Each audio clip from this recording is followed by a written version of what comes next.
meeting on Thursday, the 23rd of March, 2023. I'm now going to read out my opening statement. Can I welcome all members and officers to this meeting of Development Control Committee, which I've been held as a hybrid meeting.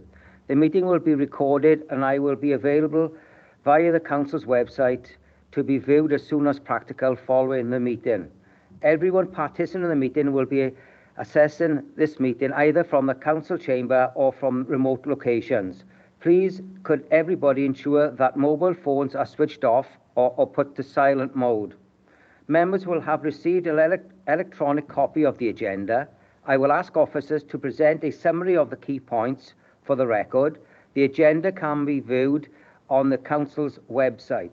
Members and officers will be speaking at various points during the meeting, and those speaking may wish their microphones and were remote, their cameras on at the point.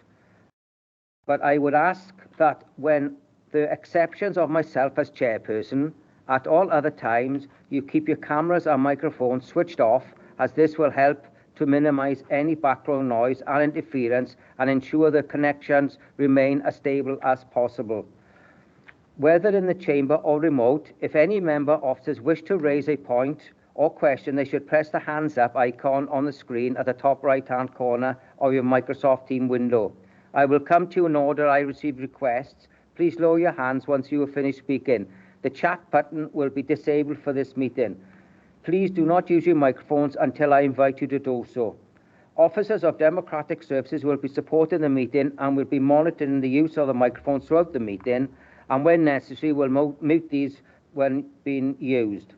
In the event of a vote, officers from Democratic Services will announce the names of the members present in turn who will vote for, against or abstain. The legal officer then will announce the results of the vote.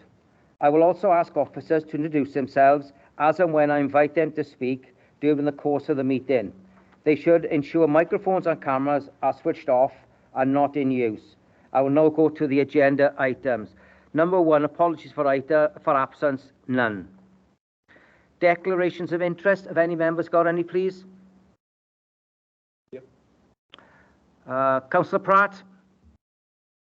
Yes, thank you, Chair. I'd like to declare 2 personal interests. One is the local member for Newton, and I do live on Birch Walk, which is the site where this development is in agenda item 8. So personal but prevalent. Okay. Thank you.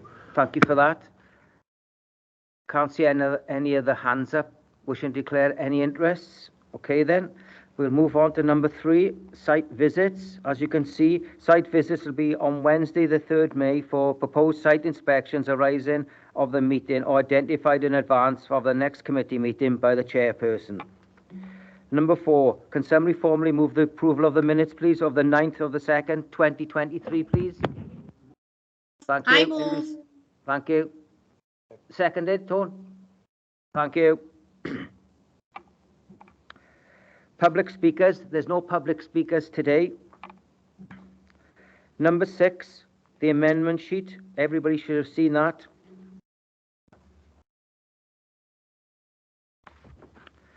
Number 7, Development Control Committee guidance. That's just for noting.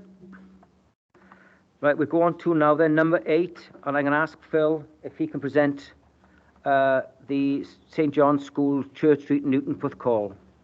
Phil. Thank you, Chair. For the purpose of the recording, I'm Phil Thomas, Principal Planning Officer and the Case Officer for this application. Members, this application relates to the housing site under construction on the former St. John's School site in Newton Porthcawl. Back in 2021, Taylor Wimpey received consent for a development of 57 dwellings and associated works. Applications have been submitted to vary and agree the conditions that were imposed by the local planning authority since that time. Condition 1 on the consents lists the approved layout plans, house types, various technical reports, but critically reports and drawings concerning the retention and removal of existing trees and new planting proposals. This application seeks to agree an updated package of drawings to reflect the current position on site with regard to tree retention, tree works and tree loss. A revised landscaping scheme has also been submitted proposing new areas of tree planting where trees have been removed. In your report, a table has been included that identifies the individual trees and groups of trees with reference to the previously agreed programme of tree works and those proposed on the tree report that has accompanied this application. The tree numbers and the text in bold identifies the trees that are to be removed under this submission. In brief, the latest tree report, which was carried out in last August, details works that include the removal of deadwood, a greater extent of ash dieback, with a recommendation that a number of ash trees will be removed. It also identifies evidence of ground disturbance within root protection areas where the developer had failed to erect tree protection barriers that were subsequently addressed. Members, I need to address something specifically, if I can, and bring that to your attention regarding an omission from the report. If you bear with me, I just want to put something on screen to assist us.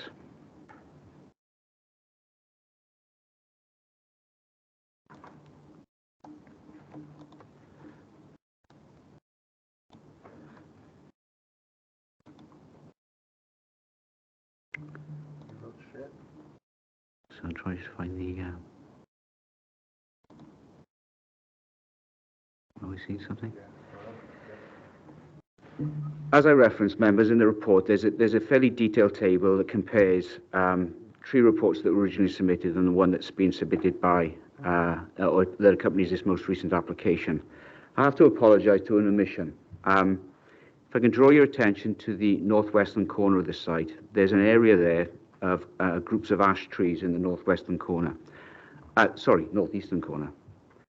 I have not included that within the table on the report. They are trees that are subject to ash dieback, so they're dead, dying, or dangerous, and the report recommends that they be removed. But as I say, I apologise, they're not included in the table, albeit they are recommended that they be removed. So if I return to the report, members, in the southwestern corner of the site, I'd perhaps bring that to your attention. Here, in the southwestern corner of the site, the tree report noted that the group of trees had been affected by significant mechanical damage and changes to the ground level in root protection areas during construction works, which had affected the well-being of a sycamore and a poplar tree. The report recommended that the trees be felled. In response to these actions and the ash dieback on site, revised landscape proposals have been submitted that propose new tree planting in and around the affected areas. A mix of native alder, birch and sycamore have been planted. An extract from the landscaping plans covering the affected area reproduced on page 16 of the report. Members will note the comments of the local member and the concerns that have been expressed by a number of residents. At this point, I need to draw your attention to the amendment sheet and the late representations received from residents of Birch Walk. Whilst I will discuss the main issues in due course, I need to provide some comments on the concerns regarding ground conditions and whether they are suitable and cultivated in a manner to receive the new tree planting. One of the objectors on the amendment sheet made reference to the fact that what he felt was important now, because trees had been removed on site, was replacement planting being provided. As I've indicated, tree planting has taken place. In his opinion, he has observed tree failures already within the landscaping scheme. And the concern was that the ground conditions had been changed in terms of the engineering of the site of the initial stages of the development. Having looked at the geotechnical report, it does appear that on the southern part of the site, which I believe is the playing fields associated with the school, the ground is quite soft and low in places. And I think as part of the geotechnical response, they needed to import hardcore to that site to build up the levels to, in accordance with the engineering recommendations. I think the concern from the resident is possibly in doing so, the actual ground that has then been there to receive the planting may not be suitable. What I'm going to suggest that we will do, members, that we will go to Taylor Wimpey directly on this matter and investigate it further. I think what we'll ask them to do is bring their landscape contractors to site, and we will review the implementation that has taken place thus far to see if there are any issues with the ground conditions. The landscaping proposals have been submitted by people that are experienced in the field. They're chartered belong to the Chartered Institute of Landscaping, and as far as we can see from the submissions, follow the British standards. So we will address that particular concern because I think it's a valid one. It's one thing getting landscaping proposals. It's one thing making sure that those landscaping proposals will flourish and establish, particularly in terms of replacing trees that may have been lost as a consequence of the development, but more particularly the fact that it would be good to establish new planting within these areas because a lot of these trees already are very mature. Members, I would suggest to you that given the policy framework and the representations that have been received, the main issues to be considered is whether the updated tree reports are acceptable in terms of tree protection and the wider benefits the trees provide in terms of the visual amenity of the site, its surroundings, which include Newton Conservation Area, and associated biodiversity interests. The retention of trees as part of this development was one of the primary considerations in the determination of the previous consents on site. Extensive survey works were carried out and layout changes were made to ensure that trees would be retained in the interest of amenity, biodiversity, and protecting the character of the conservation area. Method statements to control works in and around the retained trees were approved. It should also be noted that a significant number of trees were to be removed on arboricultural grounds and to facilitate the development, and that was accepted as part of the original permission. As development progressed, it became apparent that the applicant company were not following all the safeguarding measures in terms of development within the root protection areas of the retained trees. This was observed by residents and reported to the council. In a number of locations, the poor working practices of the development company had impacted the trees, and the council requested the revised tree survey be carried out. That document forms part of this application. It's important to stress that the survey has been undertaken by a qualified arborist, and the findings of the report and recommended tree works are not questioned. The greater number of trees to be felled in the latest report due to ash dieback is regrettable. For a number of trees, their condition has deteriorated significantly since the original survey. Where the consultant arborist had noted groundworks within the root protection zones, the majority of the trees are to be retained, although deadwood removal is proposed, as it is on a number of the trees on site. All the above works are justified on arboricultural grounds. The area of concern, which has also been noted by the residents, are where mechanical damage and changes to the ground levels have so affected the health and well-being of the trees that it necessitates the removal of a poplar and a sycamore tree. Such actions represented a failure on the part of the developer to follow the arboricultural impact assessment and method statement. Whether this poor site management was a deliberate attempt to willfully damage the tree is a matter to be considered outside the scope of this application. The council has been asked to retrospectively agree the works to fell the trees, and on the basis of the arboricultural evidence, the works were justified. Retention of trees should always be considered first, but policies of the development plan recognise that where that is not possible, suitable compensatory measures will be required in the form of replanting schemes. The application includes plans for new native tree planting throughout the site, which also includes additional planting in the area G5, which is in the southwestern corner, and other locations where trees will be lost through ash dieback. The submitted plans are acceptable and would demonstrate compliance in part with policy ENV6. Accepting that the tree works are justified on arboricultural grounds, it is acknowledged that they would have some impact on visual amenity at a local level and on the wider Newton Conservation Area. The poplar and sycamore trees in G5 were located on the western edge of the site and were visible from Beneglos Avenue and beyond. Any replacement trees will take a number of years to mature and to provide the same level of amenity. A number of retained trees still, however, frame the housing development and do lessen its impact on the visual amenities of the area.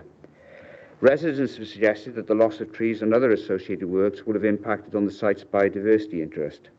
An ecology strategy for the development was agreed as part of the original consent and included tree and woodland retention where possible, provision of habitat buffers, sensitive drainage, the provision of open space, and the sensitive arrangement of the proposed housing.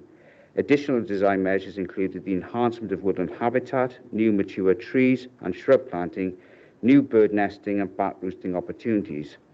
The removal of additional trees would conflict with the aims of the strategy, but the mitigation is the new planting that would be secured through the revised landscaping scheme. The original strategy and the new planting will address the Council's Section 6 duty of providing a net benefit for biodiversity. Members, in conclusion, this application is recommended for approval on the basis that the revised tree report and programme of works are acceptable on arboricultural grounds. Furthermore, the revised landscaping proposals which seek to compensate for the loss of trees on site are also acceptable. The concerns of residents and others regarding the tree loss and the poor working practices of the developers are justified, but any action in this regard would be outside of the scope of this application. It should be noted that changes were made on site following the initial complaints from residents and investigations by Council. The tree loss that resulted from a failure to implement the correct working practice for development around trees has impacted on the amenitative area, but that will be mitigated in part through new planting. Members, the recommendation is set out on page 21 and the list of conditions follow on. Thank you. Can somebody move the officer's conclusions with the amendments, please? I move. Second in tone. Thank you.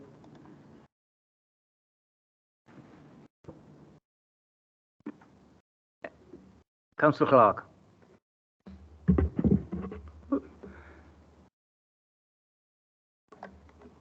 Really, what can we say about this? You know, the developers have gone in and they've destroyed trees. You know, whether it's willfully or not, that's, you know, another thing. I mean, Phil has mentioned it already. It says the retention of trees as part of this development was one of the primary considerations in the determination of the previous consents on site. And they've just gone in and just damaged trees that would have survived. And obviously replanting is going to take many years to get to where those trees were. Can I ask about the replacement of trees? What policy is going on this, you know, on this application if they fail?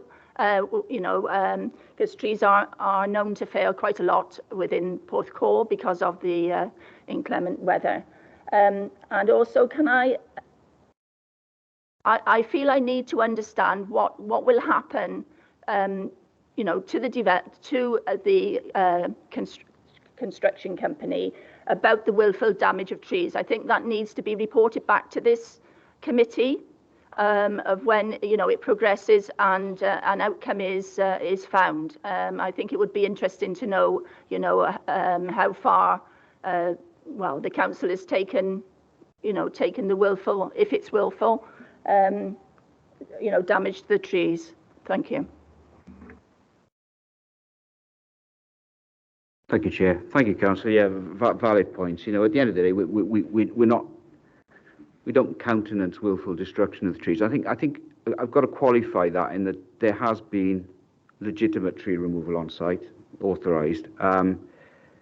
Secondly, this dreadful ash dieback, which I'm afraid is a blight on lots of trees, and that is really unfortunate because the majority of trees on this survey now that you're seeing are lost because of ash dieback, not because of the actions of the developer. However, there has been poor working practices that has compromised 2 of the trees on site and has affected others where maybe additional works are now required to the trees, but perhaps they weren't previously.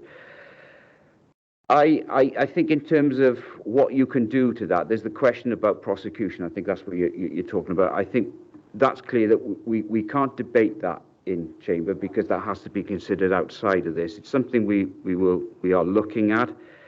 If I can give my personal view, I'm not one that will commit the council in any way, is proving that is a challenge because it's a high test. But we've gone no further the discussions there. That's something we will look at, is to whether there's a mechanism making members aware of any outcomes of that in due course. I'm sure there probably would be. Replacement trees, yes, we've got landscaping going in on the site, replacement trees. You can't fill the site with trees for the obvious reason now. You've got houses there, you've got roads, you've got streets. You've got already quite a lot of existing trees on site, and you can't just sort of plant underneath the canopies of existing trees because the new trees are not going to establish. So where space is available, they've proposed a scheme of native planting, and in fact they've implemented quite a lot of native tree planting in there. As I said earlier, we will be going back to look at that in terms of the concerns specifically raised by one of the residents. Importantly, as well, is if they fail, there is a condition on the consent that will require them to replant. So that it's not a case of them getting away with it in a sense. There is a control through the planning permission to get them to replant if there are failures. But I think what we need to do importantly, is not forget the fact the trees are gone, but there's not a lot you can physically do about that other than replenish what has gone in terms of new planting. And I think that's key.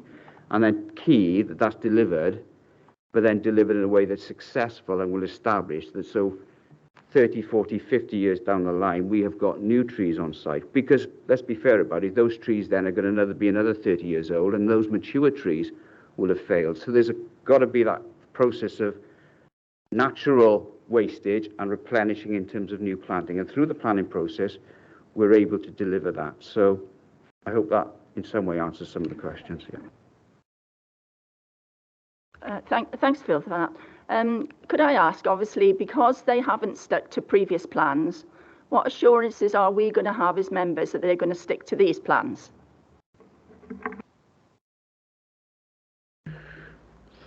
Thank you, Councillor. For the purposes of the recording, my name is Roger Davis, I'm the Building Control Manager. Yes, good question. It's a difficult one because we're not on the site 24 hours a day, so we rely on the neighbours, etc., to ensure that they're building out. But as far as I'm aware, I've been out on site relatively recently. It's almost completed now, isn't it? So it's not far off completing. So they need to do these elements. I think a lot of the issues arose from the fact that they weren't properly protecting the trees that they were retaining on site whilst they were carrying out the work. So that is, I suppose, it's a bit of a lesson for us, which is more of a lesson for the developer. We didn't expect them to be as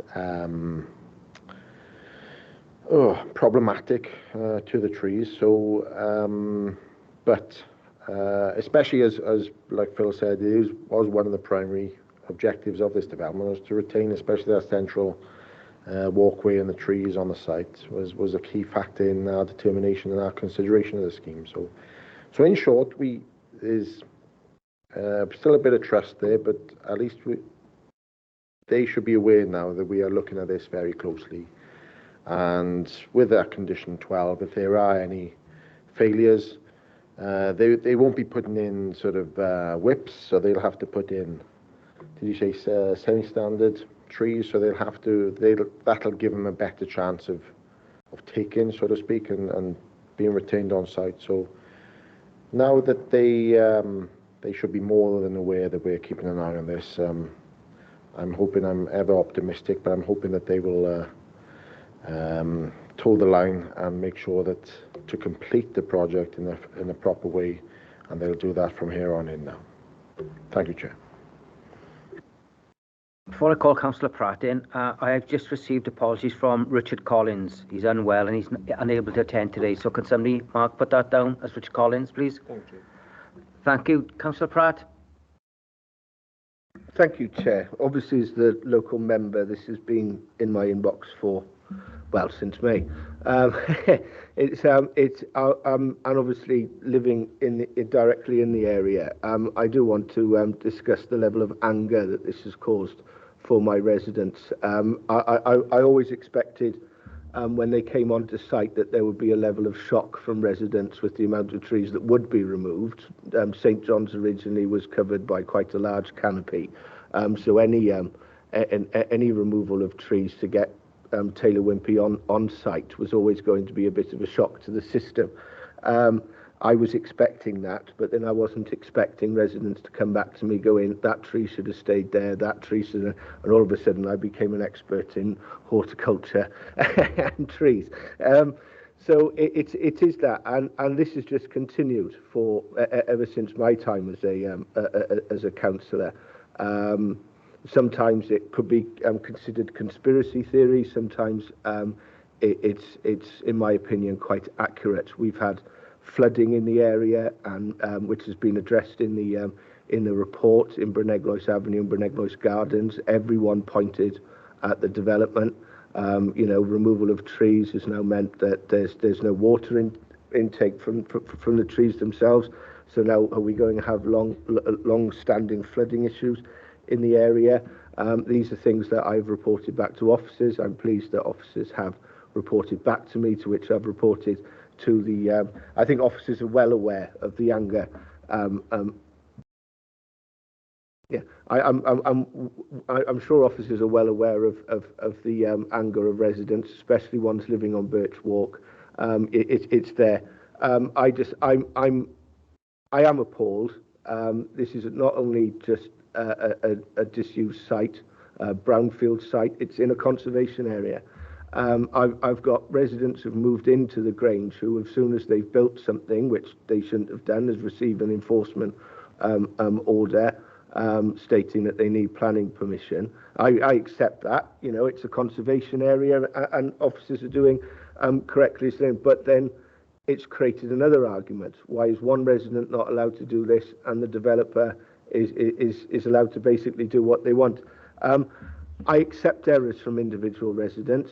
You know, this is a minefield of law in planning. You don't always get things right, but major developers should get them right. They pay enough in fees to solicitors and retain their own. So I am really appalled that Taylor Wimpey have conducted themselves within Newton, within a conservation area, and I do hope that that officers do keep an eye on them closely. I know my residents will. I know I will.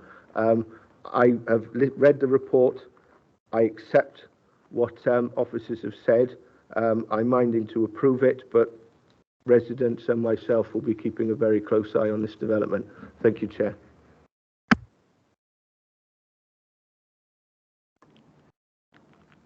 Chair, thanks, Councillor Pratt.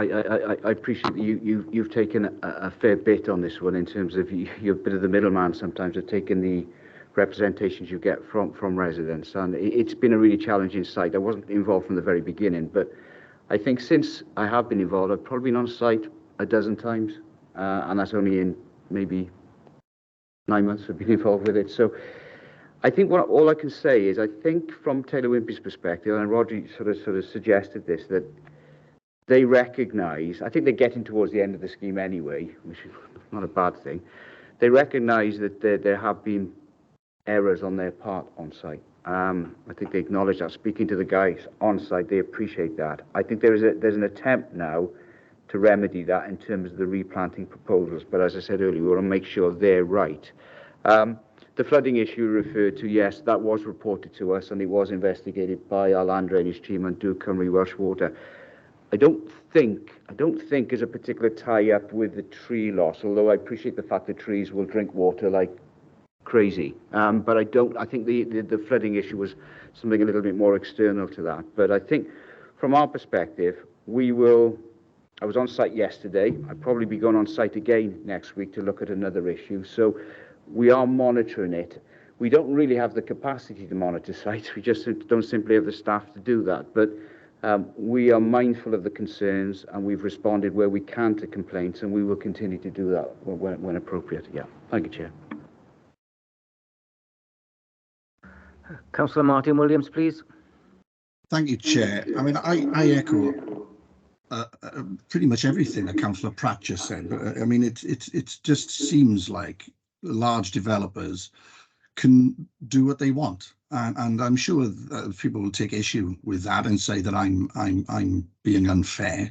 But it's not me or my fellow councillors or officers who will hold that opinion. It's the opinion of the public, because I've got a constituent, a family in my ward who they can't sleep at the moment. They haven't been able to sleep for a number of months because they're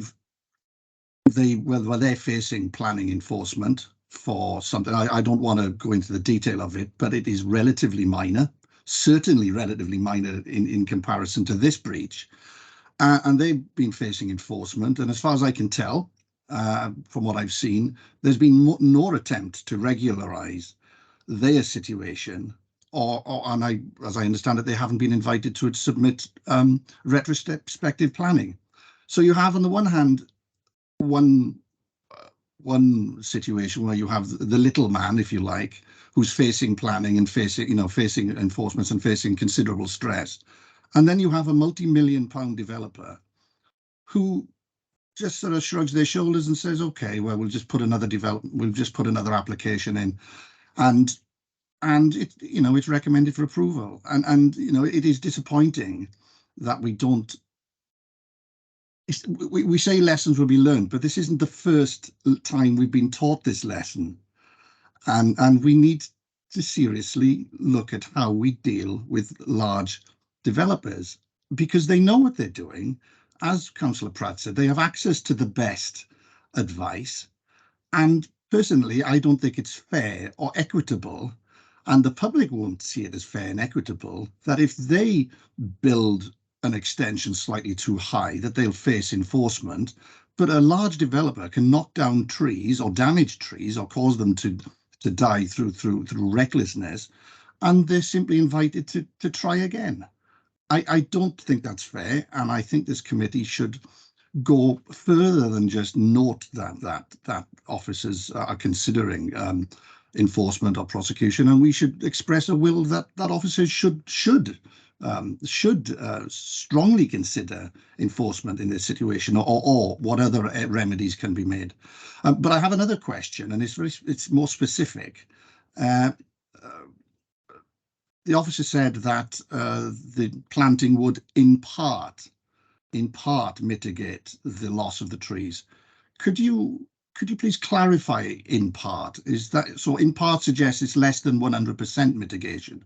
So on that scale of 0 to 100, how much would this mitigate the loss of the trees? Thanks. Thank you, Councillor Williams. Rob Rees can answer that.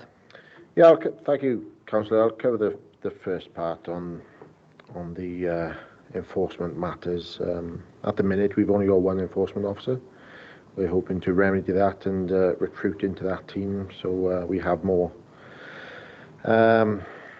officers in that team to be able to deal with this. So we're very much reactive at the minute because of resources. But in this instance, I don't think it was deliberate, as you suggest. I think it was very much careless. They realise in hindsight that they were remiss in doing these works without properly adhering to their own tree reports and their advice of their specialists, and protecting the trees that were there to be retained.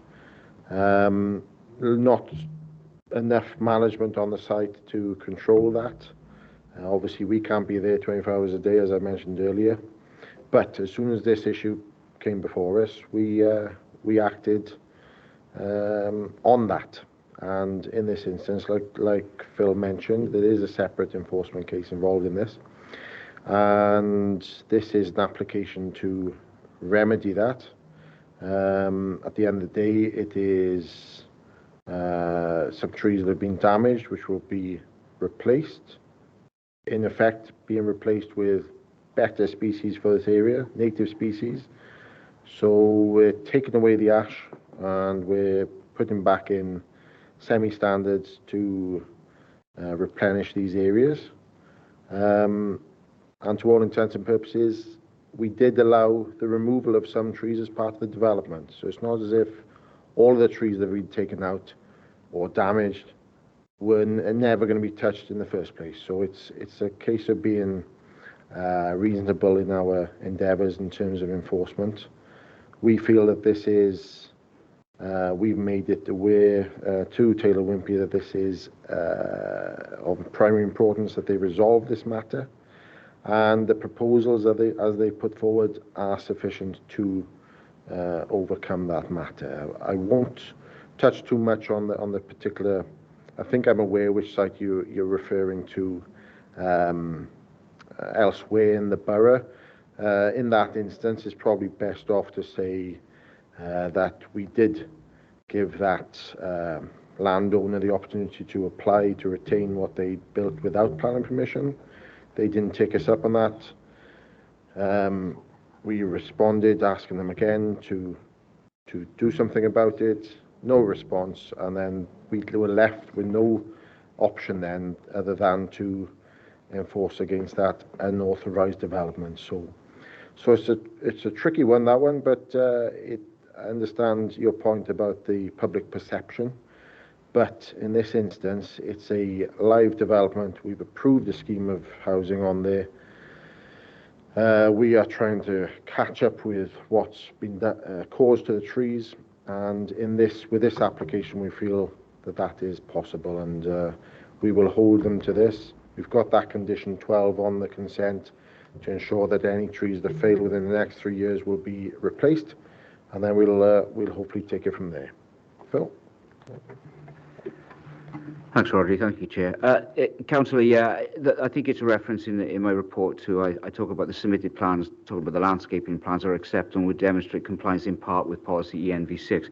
Policy ENV6 really sets out the position that we want to retain trees in the first instance, and that was the basis on which informed the original consent and indeed this application. But there's a recognition within that isn't always possible. That was recognised when we granted the original consent, when, as Councillor Pratt suggested, there were quite a number of trees that would be lost as a result of the development. So when you put a new planting back, I think you're only addressing that policy in sense in part because you're losing mature trees to put back not mature trees that are going to establish. They're not whips in the ground, as Rodri said. They're standards, extra heavy standards, so they've got a degree of growth already. But I think it's an in-part compliance with that policy. I think ultimately, if you lose trees are a challenge because if a tree is felled on site, I can't go back and put it up. That's an obvious statement to make, but I can't. It goes. There's nothing I can do about that, really.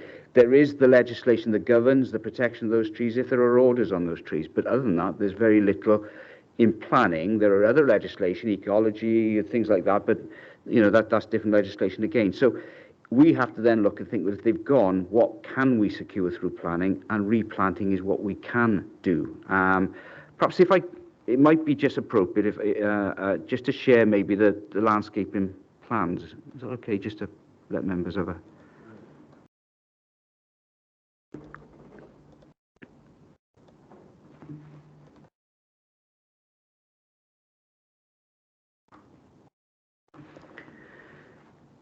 These are it's such a scale, it's quite hard to look at, members, and pick up the detail. You've got the green blobs, for want of a better term, are sort of existing areas of planting. The darker green are the sort of avenue of trees that have been provided along the street.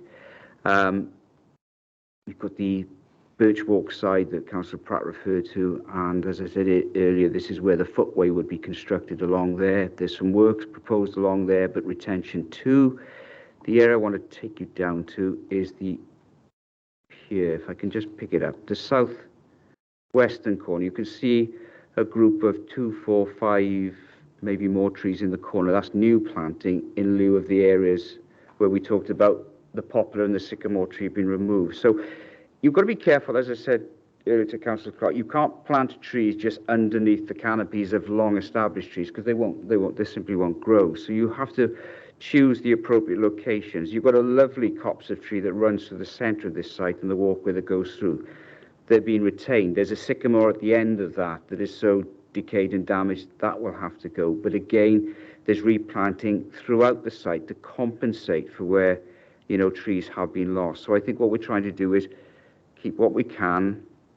Yes, accept, unfortunately, that what they've done has not been appropriate in terms of the measures on site, and then if we've lost those trees, let's get new trees back on the ground. So I think that's the in part. We've lost trees. Now we're looking to try to get new planting back and make sure that new planting establishes. Thank you.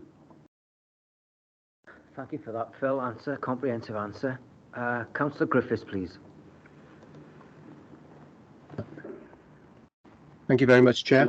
I just want to just reflect on March the 2nd of this year. Taylor Wimpey announced its financial results for the previous year. So their profits were up 22% at 827 million. That's based on a revenue increase of 3.2%. So what this means for Taylor Wimpey is that they have made a lot more money by spending less on building houses. And I would certainly suggest that for developers, one of the costs of building houses is obviously protecting the environment whilst they're actually doing the construction works. So I think it is not unreasonable to make an assumption that they are cutting costs, and what we are seeing here is the impact of them cutting costs to increase their profits to a profit level which is double the entire budget of BCBC.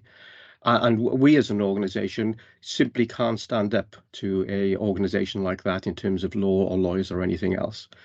I'll also go back to our principles around development control, which is if the developer had come to us with this plan at the beginning and said that this is the landscaping that they want to do on this development, and in that plan they'd said that they wanted to remove these mature trees and do this, we would have rejected that application.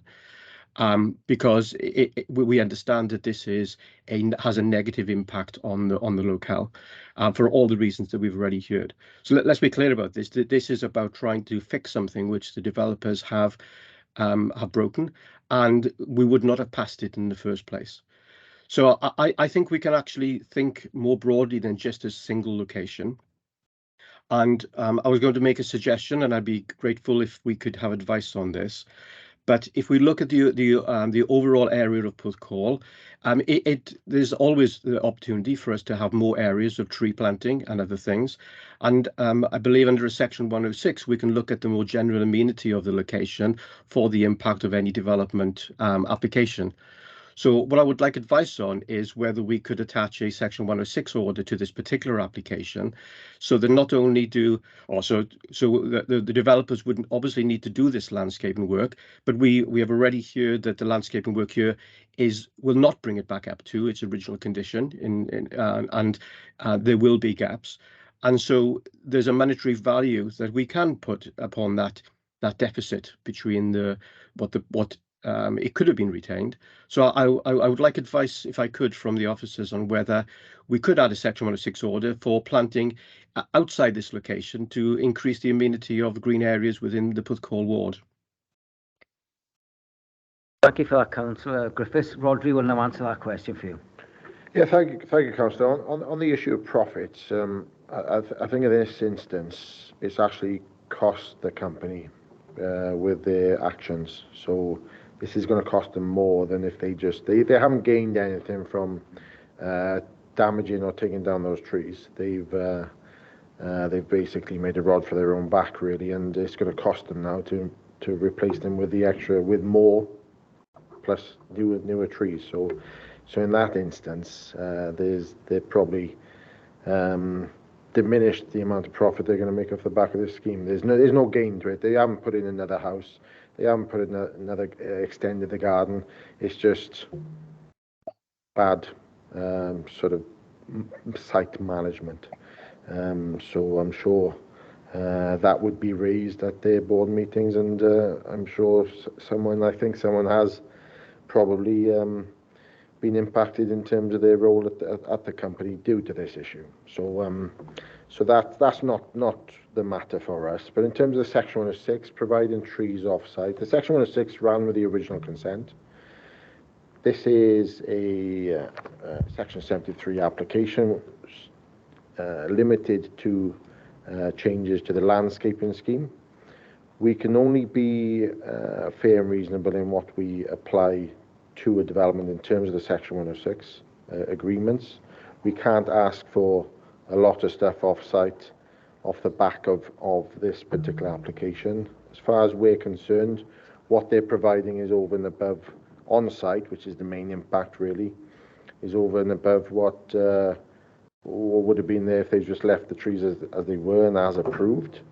So there's no real mechanism in place that we can add another Section 106 to this Section 73 application or revisit the original Section 76 to ask for a financial contribution again to provide off-site works.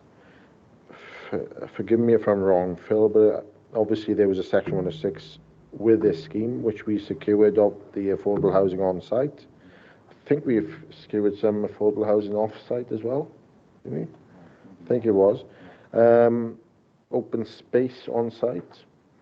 I'll have to review the original file, but I'm effectively we did secure what we could secure under the original Section 106. So under the terms of those regulations. So in this instance, whilst I admire the request to basically penalise the company and get them to contribute towards providing more off-site trees, I think it's beyond what we can do in terms of our remit as a planning authority under those regulations. So there's not much more I can say about that. Phil, anything you want to add to that? No, thanks, Roddy. I don't think there is. I think, as Roddy said, there's a 106 obligation that covers issues under the terms of the original permission, and that this application doesn't escape that. But because the way that the 106 was originally drafted would allow for these subsequent revisions to be caught by the 106 agreement. You know, at the end of the day, we believe we've got a landscaping scheme on site that provides new planting. As I said, the possibility was, in the line with what you've said, Councillor, would be whether we go back and look at the landscaping scheme and just try and pack more and more trees on this particular site. And I think you probably picked up on that, is that isn't entirely practical, because you've now got roads, streets and houses. You just can't stick trees, mature trees, which we want, right in the back garden of a house. The difficulty with going off-site is where they don't control land, or we're not aware of their control of land elsewhere, so I don't know how feasible or practical that would be in any event. So I think laudable in terms of wanting to get an additional planting. I think the current site would be the place to do that, but how much more we could squeeze on this site is a bit of a challenge. So take your point, but I'm not sure the 106 obligation would be a way that we could take that forward. But yeah, thank you. Thanks, Phil. Yeah, and just adding to that, most big house builders now, they have signs up outside claiming that they're considerate constructors, but they do have an impact on the community. Whilst there's nothing we can do in terms of our own legislation to request a financial sum to compensate for perhaps some of the impacts that have happened on the site and the concerns that have been raised by the residents. We could broach that subject with the developer. They might decide that in order to build some bridges with the surrounding community, that this would be a useful way of going about it. Like I said, there's nothing we can do to ensure that or secure that ourselves, but at the very least we can raise that with the developer, perhaps suggest that it's a good way for them to start showing that they're listening to the community, that they want to work with the community, and hopefully perhaps they would put two and two together and realise that this would be a bit of an opportunity to build the bridges and repair the relationships with the surrounding community. So we'll do that as outside the planning process, and hopefully we'll be able to report something back in the future if something has been successful on that front. Thank you, Chair. Okay, Councillor Griffiths. Yeah, may I come back? I think we need to keep up the pressure and make sure that we are very clear with Taylor Wimpey that they have diminished the locality, and even when they've done all of this work, it's in a worse state than it should have been. Whilst on that size of site, they will have made many millions of profit. And so what we are seeing here is that this is a diminution of the locality whilst a developer makes profit. And I do think that we need to show the developers that they need to be much more considerate about the locality in every case. I would actually like to propose at this point that we take Rodri on that offer of a further conversation with the developer, and that we push this back. So rather than make a decision today, I propose we send it back to officers for officers to have those further discussions, and we withhold our judgment until a later point in which those discussions. Because as soon as we pass this, then any incentive for the developer to discuss it with us or move on this any extra financial investment they might want to put on this site is gone. So I want to keep up the pressure on the developer, and Rodri has made it clear that there are conversations to be had there. So my proposal would be that we do that.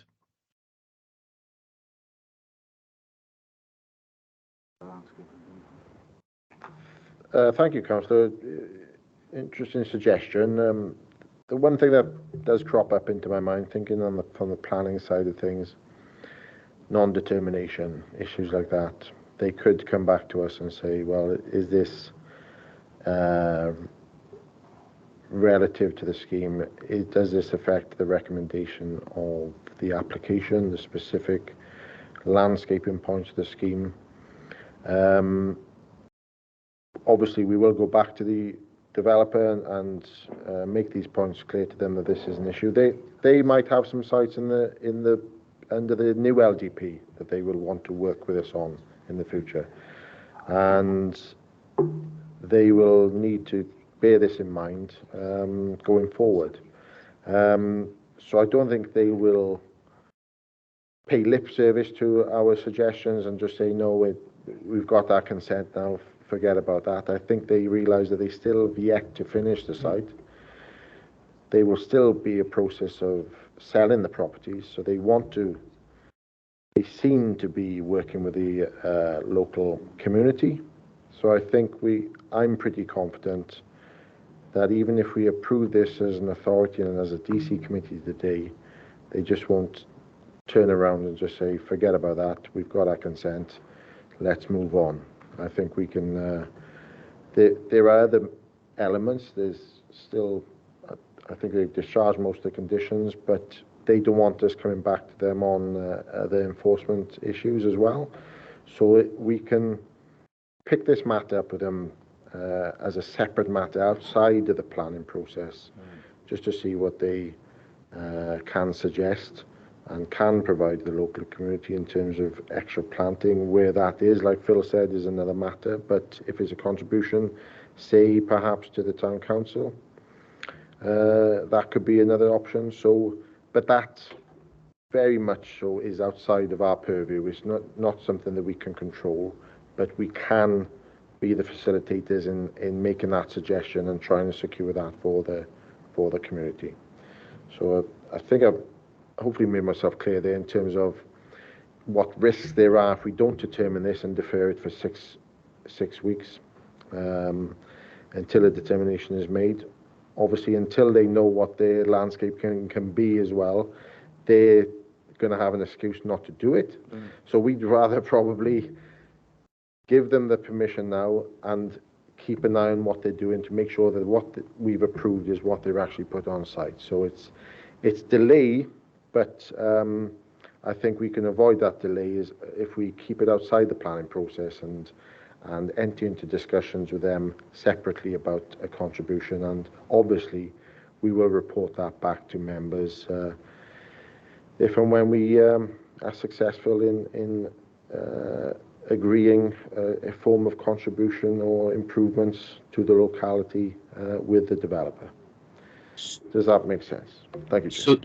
So Chair, I'd like to propose a vote in that case, because I feel there's a strength of opinion on here that I'd like to hear everybody else's viewpoint in this. So I would like to propose that we give this back to officers and for the next 6 weeks to have those conversations, to consider whether there is a further possibility of putting the Section 106 on this on top, and also to have those further conversations with developers. I refer as to Councillor Marty Williams's comments earlier about the previous behaviour of many developers, not just Taylor Wimpey, in these actions, and I think we need to make sure that we are calling them to account. So I'd like to propose that. I don't know whether anybody would like to second, but I'd like to propose that we push it back to officers to ask for another look at this and to push the developers to the next level to make sure that they not only put right that site, but actually give what's called back the amenity that they started with. Mr. Chair, I would second that proposal. Okay. Chair, Councillor Easterbrook's obviously just seconded that, but can I just clarify that? Clearly that's an amendment. It's been moved, it's been seconded. So if there's any further debate at the moment, because this is about deferral, we should only be about this amendment. It shouldn't be about the main issue, which is, of course, has been moved as it is. Can I just say the one thing, though? Councillor Griffiths did mention in his last contribution that talking about a 106. Now, I think it's been made clear 106 has got to meet. This committee cannot seek this. Council cannot seek a 106 unless it meets certain legal tests. I think what Rodri's explained to you is that it won't meet those legal tests. So, and you cannot use that as you couldn't use that as a reason for granting consent or not granting consent. So I don't think that's legitimate to move in a legal sense. What is legitimate, though, I think, is what Rodri has discussed, and it can happen in planning, where perhaps the developer will make a contribution or might be prepared to make a contribution effectively to improving maybe tree planting or certain things in Porthcawl, I think, we're talking about. Because the proposal before you is that the officers think that what's proposed on site is sufficient. So just to make that clear, I don't think we can ask for 106, but the other matters can be discussed with the developer. May I clarify the proposal here? Certainly. So I listened very carefully to what Rodri said, and what Rodri said about he said, I'm not sure whether we looked at the exact words, but it was, we can't have any substantial off-site or anything substantial from over Section 106. Maybe Rodri would clarify that, whether it is legally impossible for us to do it or whether it's an advisable. And I think my amendment with you was, I'd like us to research whether that is the case and to be very clear on whether we have a legal option of being able to put an extra 106 amount on this particular one. So I wouldn't expect people to have that answer now. So what I'm asking is for legal clarification of that point on the 106, and then also for Roger to continue the conversations with the developer. So apologies if my motion wasn't entirely clear.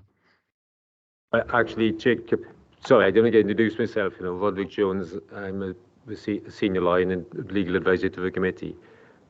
The advice the council gets on Section 106 legally is me, councillor, and I conclude the agreement, and I did on this site when it was originally granted. So clearly, if officers in the planning department can advise that a specific contribution or 106 obligation is a better way of putting it, is justified by the development that is before members, that is to say that it's because of a development, we need to mitigate it in some form, and Section 106 is the correct vehicle, then I'm quite happy to put that in any legal agreement. I think what Rodri's advised is he doesn't think that is the case now for this site, on top of the 106 we already have, in which case it's not legal to do it. So that is my very clear advice to members.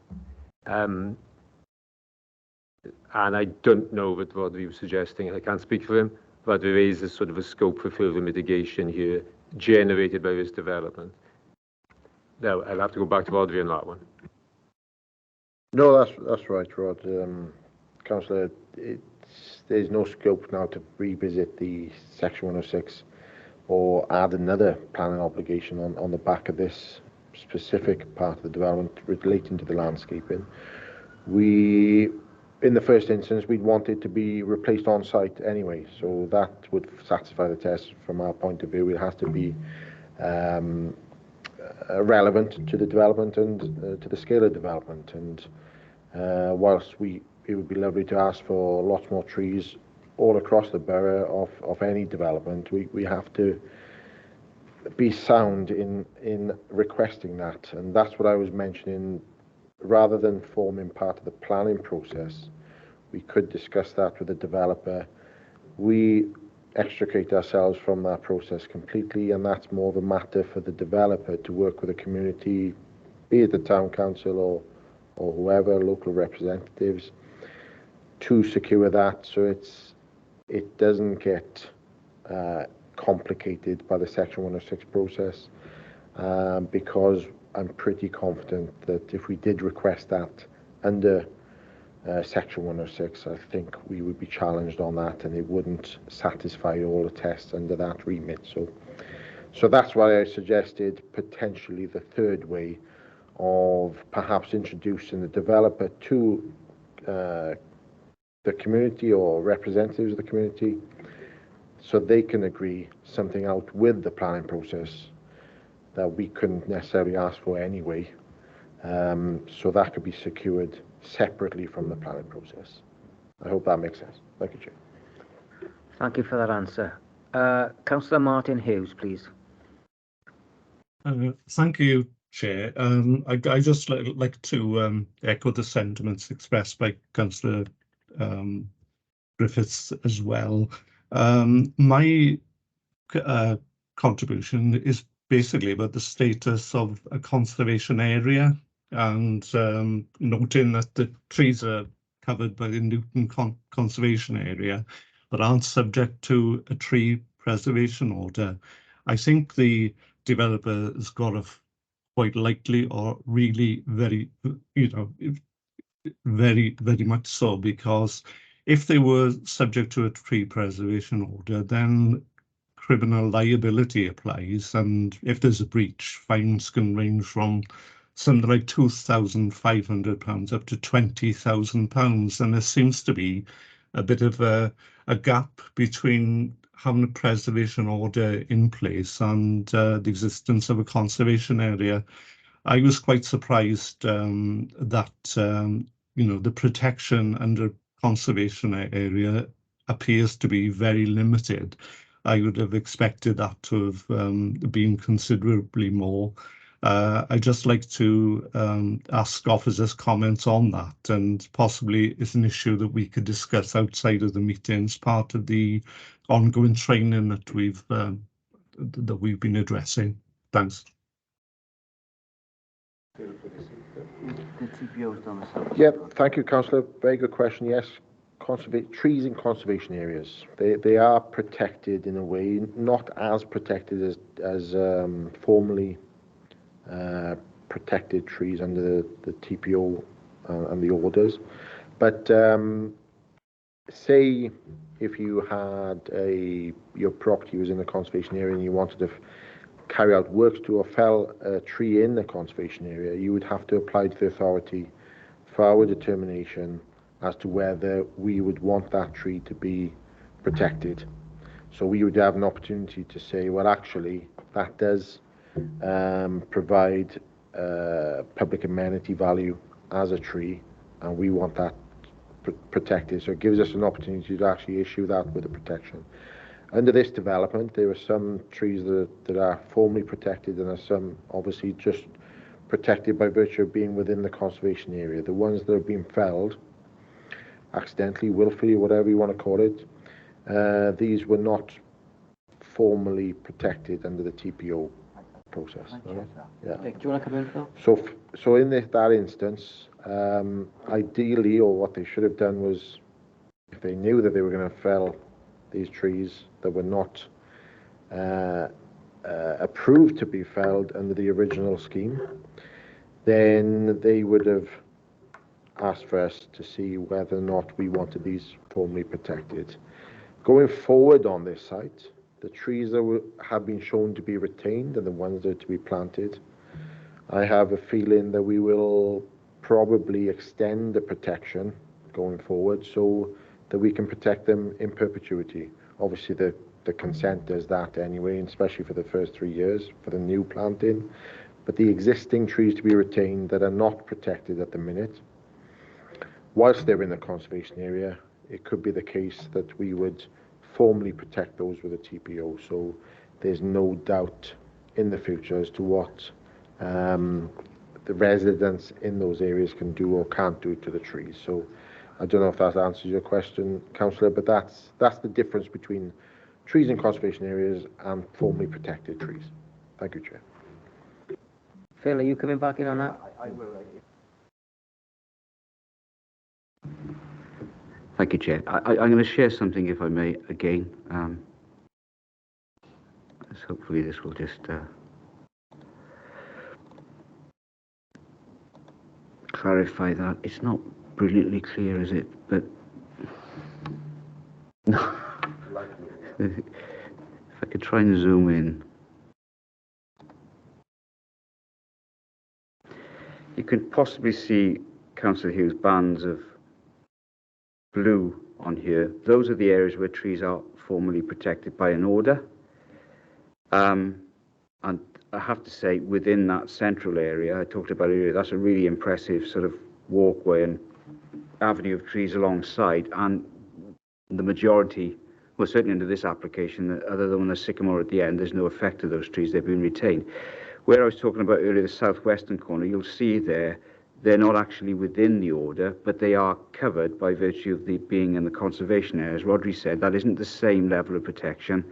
You can notify us to do works to trees in conservation areas, and there's a duty upon us as to whether those works are then acceptable, or we put orders on the tree if we don't think so. So, yeah, I just wanted to clarify the status of the tree, but what Rodri said is absolutely right there. Okay, cheers. Thank you for that. Councillor Hughes, are you happy with that? Thanks, Chair. I think it's something that we need to look into really carefully in future. There's a lot of implications there, and I'll leave it at that. Thanks. Thank you very much. Councillor Easterbrook, please. Thank you, Chair. I've listened to what officers and members have said this morning. There's obviously a lot of passion. I would point out to officers, though, that we as elected representatives, even being part of this committee, have been elected by the residents to represent their view.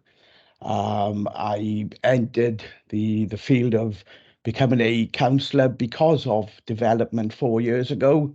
I wonder how many times over the next 4 years am I going to be sitting within this committee, listening to the same thing, saying that we should have learned lessons based on decisions or a lack of enforcement previously.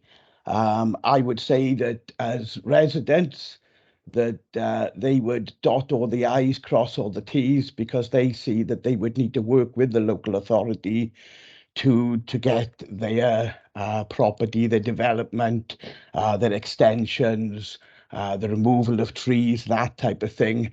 They would look at the authority as being an enforcing body, somebody that they would need to work with in order to get done the thing that they want to. I just wonder how many more developers are going to sort of push it as far as they can. I understand that 95% of planning applications are dealt with by delegated powers that we give to officers, and that we are here this morning because of this. I just wonder how many more lessons do we need to learn, and what assurance could our officers give us that we as councillors on this particular planning committee can be proud of the decisions that we make, being one council. I think that who are we? Is the dog wagging the tail, or the tail wagging the dog? I would just like reassurance that we will learn from this, and that over the next 4 years that we're not going to find ourselves in the same position. I don't know about the decisions that we may make today. Maybe other members may think that we need to defer this until a later date. Thank you, Chair. Thank you, Councillor. Yeah, points well made. I suppose learning from our past sites is one way of doing it. Unfortunately, if developers built their sites out completely in accordance with what we approve, we wouldn't have these issues. Unless we had a time machine, we could not do anything to stop these issues from happening.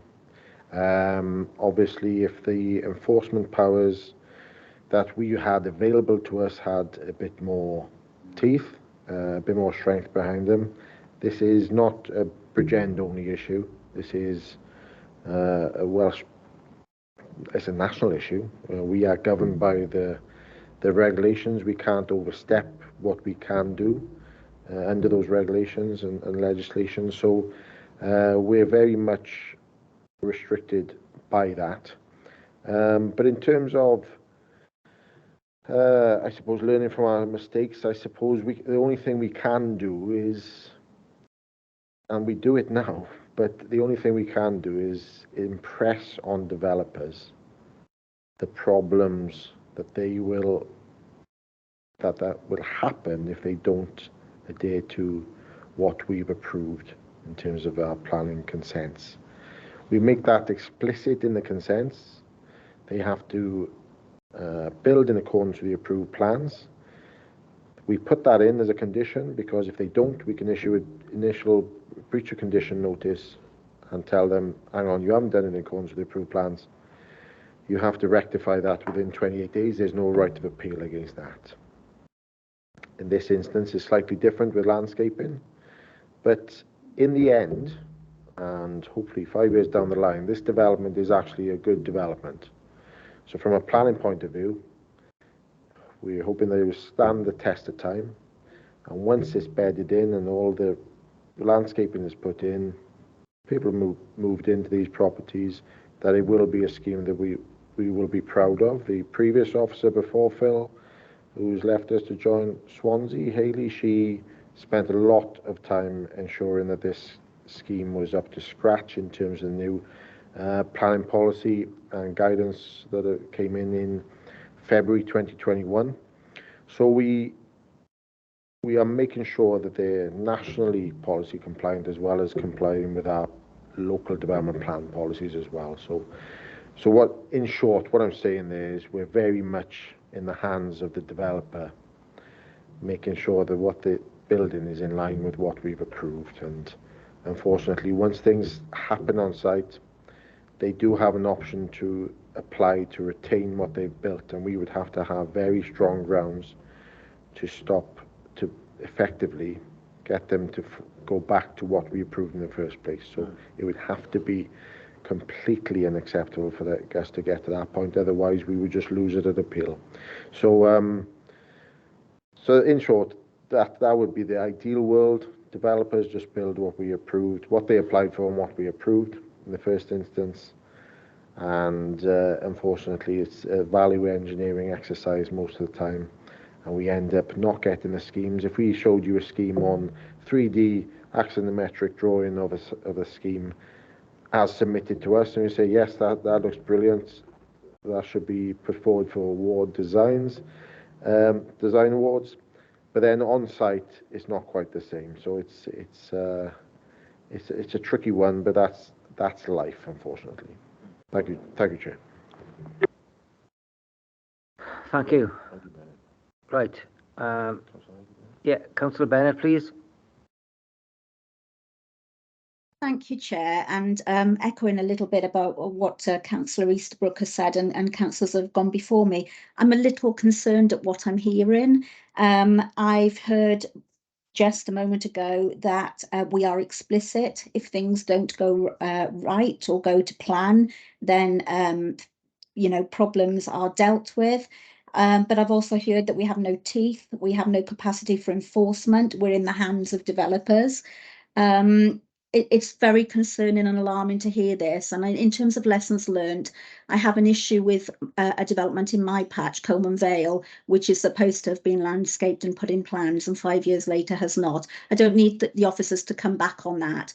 But time and time again, we are seeing as members in our wards things that are happening around planning, that we are given reassurances that will not happen or will be rectified, and they're not being rectified.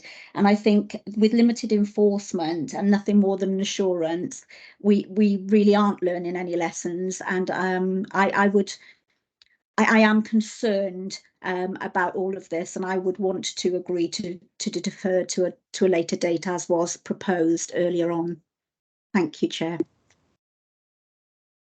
Yeah, thank you, Councillor. Yeah, I didn't want to sound as pessimistic in terms of what we can and can't do from an enforcement point of view, but as elected councillors, that is your opportunity to lobby the Welsh Government to perhaps introduce more measures that we can actually impart and take action against unauthorised development. And and that is possibly the right way of going about it, because we cannot go beyond what the legislation allows us to do. But if the legislation is expanded, it has gradually over the last few years allowed us to take measures such as temporary stop notices in certain circumstances. But that would be the way as politicians would be to lobby Welsh Government to give us the powers to carry out what you want us to do to the fullness of our ability. So that's my advice, would be to perhaps approach it that way, because that's the only way that we will end up getting more powers to be able to do what you want us to do. Thank you, Chair. Thank you for that answer. Councillor Pratt, please. Yeah, thank you, Chair. Second intervention. As I say, Rodri's stealing a lot of my thunder, but that's fine. We're of one mind, to be sorry. Excuse me. I don't really want to defer this. I personally want these people out of my ward. And to be blunt, I think there are conversations going on beyond the remit of this development. I had an email from an employee from Taylor Wimpey offering one bench to the town council. My original draft was you can stick your bench where the sun doesn't shine, but better heads prevailed, and I've handed it to my town clerk for assessment and to be decided by the town council. So I don't think one bench will suffice in the damage that they've done, but I do think that conversations are being had with the developer, and they are at least reaching out. I also agree with Rodri that, you know, if this committee is dissatisfied with the powers that our officers have, it is pointless throwing the lack of powers at them. We need to go higher up. We need to speak to the Welsh Government. I think, you know, we shouldn't be doing this lessons learned, especially when it comes to developers. There shouldn't be any lessons learned. These people should know what they're doing. You know what I mean? You know, it's when individual residents make mistakes. These are accepted and rectified because they're trying to do it on their own. My advice to any resident in Newton, if they want to submit planning application, is to get outside legal advice, because I don't know everything. The legal team here will represent BCBC. I mean, our officers are good. They will help out as best as they can, but fundamentally, as is the law, if you as an individual get the application wrong, you'll be the one who suffers it. You know, but these people have lawyers on retainer. They've got all sorts of powers. They know what they're doing. You know, they know that we don't have a lot of teeth. So I do think we need to speak to the Welsh Government about getting more powers for planning. The only thing, and this is the only thing that would encourage me to defer, is the ground soil as proposed by 22 Birch Walk, as to whether if we accept this now, and then we discover that there isn't the sufficient soil depth to keep trees, that this would all have been a waste of time. So I am looking for officers' advice on, if we accept this now and we discover that there isn't enough soil surface to retain trees, do we get it back? Does something go wrong? Do we lose our landscaping? Or is it worthwhile deferring it? And so we can establish whether there is sufficient soil to maintain trees. Thank you, Chair. Phil, do you want to answer that question, please? Yeah, Councillor Pratt, thank you. I've been to site, I've seen the landscaping, but I can't tell you that I've examined it to the depth of the soil, so it's no good me making up any answer to that particular question. I think what I suggested earlier on is that we may use it as we talked about enforcement, an enforcement investigation. If I can put it this way, we had a agreed landscaping scheme. I know the suggestion is that perhaps the agreed landscaping scheme isn't cognizant of what's happened on the ground conditions. But I think there is an opportunity for us to use perhaps the enforcement proceedings to go back and look at the ground conditions in terms of where the planting has gone and review that. I think that's a vehicle for doing that. And then if there are problems that have we note from the fact that there hasn't been proper ground preparation, because the landscaping proposals show the tree pits in terms of the details, how the tree pits would be designed, usual cross-section that you see, which is based on the British standard. So I would have thought, and I, again, careful in the language I use, I'm not an expert on landscaping. I would have thought if they are designed to the British standard, they would be recognising the ground conditions of which those tree planting are going in. So I hear your point about a deferment. I think there is another way of looking at that as an enforcement investigation, but ultimately that's a decision for members. So. Yes, and of course the condition as well about death of trees and dying trees, the replanting going in, that will be there whatever. But I suppose at the end of the day, it's the committee's decision as to how we deal with that. Thank you, Chair. Thank you, Phil. Rod, do you want to come in now? Yeah, thank you, Chair. So I think, well, members are aware, it's been moved and seconded that we defer this particular application. So that's an amendment to the original recommendation and to be voted on first. Deferral, I think, would be to the next committee meeting, which is 6 weeks, yeah. I think. Yeah. 4th of May. 4th of May. And in which case, clearly there'll be a report back at that time. And I think Councillor Griffiths made it clear as to what we want to look at in the interim period. But just in case, are all members happy about, if they vote for the deferral, they know what they're asking officers to report back, as it were, in 6 weeks' time. So as long as members are clear, I think possibly, do we call Mark and you? Do we think we need Mike for this, or do we need to take names on this one? I think so, Rod. Yeah, okay, Chair. Yeah. I think also I want to mention too that we've got 5 members in the chamber today. So when they vote, please press your mics on and off quickly so they can be heard by the people who are remote from the meeting. Okay. They won't hear them otherwise. So as long as members are happy to proceed to the vote now, Chair, yeah, we will do that in the normal way. So Mike will read out your name, a member's name, for, against, or obviously if you wish to abstain, and then we'll, between myself, Mike and Mark, hopefully we'll try and add that up properly and announce the vote. Okay? So I'll move over to Mike. Thanks, Chair. Councillor Dave Harrison. For. Councillor Della Hughes. For. Councillor Heather Griffiths. For. Councillor Heidi Bennett. For. Councillor Jonathan Pratt. Against. Councillor Mark John. For. Councillor Martin Hughes. For. Councillor Martin Williams. For. Councillor Nora Clark. Against. Councillor Richard Granville. Against. Councillor Richard Williams. Against. Councillor Simon Griffiths. For. Councillor Stephen Easterbrook. For. Councillor Anthony Barrow. Sorry, I didn't catch that. For. And Councillor William Kendall. For. And I make that 11 for and 4 against.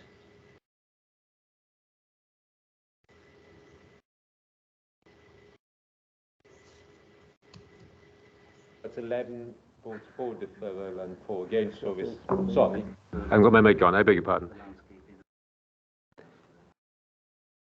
Yeah. So it's 11 votes for, 4 votes against. So this matter will now be deferred to the next meeting in 6 weeks' time. Okay, Chip? Thank you very much. Thank you for that. So that concludes that point. Hang on a second.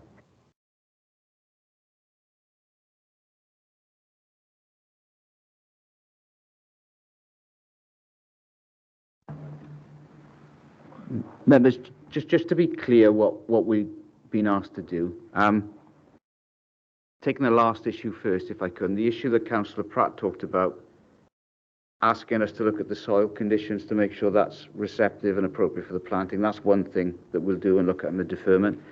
And the other issue is going back to what Councillor Griffiths talked about additional landscaping. Is that part of the deferment too? I think also a discussion about potentially, a voluntary, in inverted commas, contribution. On-site or off-site additional landscaping. Okay, yeah, that's excellent. Thank you, Chair. I think that clears that point up. Okay, we'll go on to number 9 then, appeals. Has anybody got any questions regarding the appeals?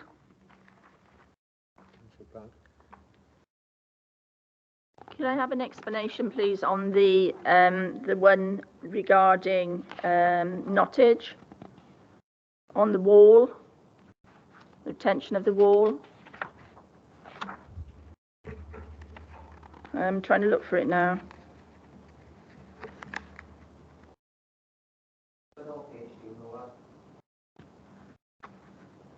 I think it's page 34.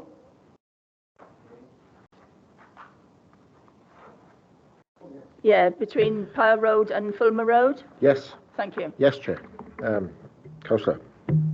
Yes, we refused this scheme because we were looking for them to set the wall back to allow us a 3-metre gap for an active travel route, or to provide a link between 2 existing active travel routes. They didn't want to do that. So they submitted a separate application in which we refused, which didn't show that setback, but they also submitted an application which showed the setback, which we approved, obviously.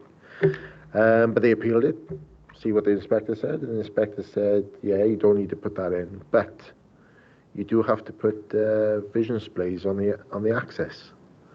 And lo and behold, the vision displays have effectively set the wall back anyway. So the gap is there. Unfortunately, it's not itemised as an active travel route, but it could be an active travel route in the future. So, to all intents and purposes,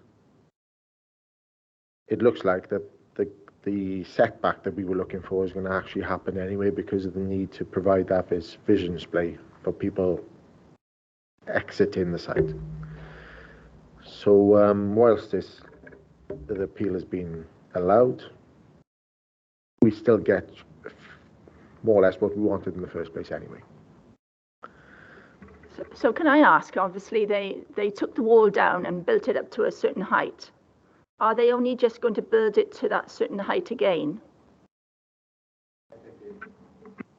I think that's right, yes. I'll double check for you, Councillor, and I'll see what the 2 plans for the 2 applications were, and I think they had to set it down anyway for part of that vision display as well anyway, so it's the protection for pedestrians and users of the highway.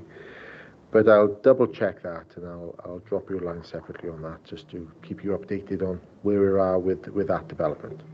Thank you. Can I just ask, so obviously they've taken it down now, and they're going to actually move it in towards the courtyard now to give that vision display. Is that how I understand it? That is my understanding at the moment as well, yes. Thank you, Councillor. Simon? Thank you very much, Chair. It's really a more general question about the appeals. So I think this is quite a large number of appeals that have come through this month, and there's quite a few of them that have been allowed on appeal. And I just wonder whether there is, whether I'll start again. We rely as a committee on delegating our responsibilities to the officers and trusting the officers to make these decisions on our behalf. And the higher percentage of appeals that are withheld obviously undermine our trust in the officers. And I wonder what tracking do we have in terms of the percentage of appeals that are allowed, and do we have some figures on that? Because I'd like to understand the trend.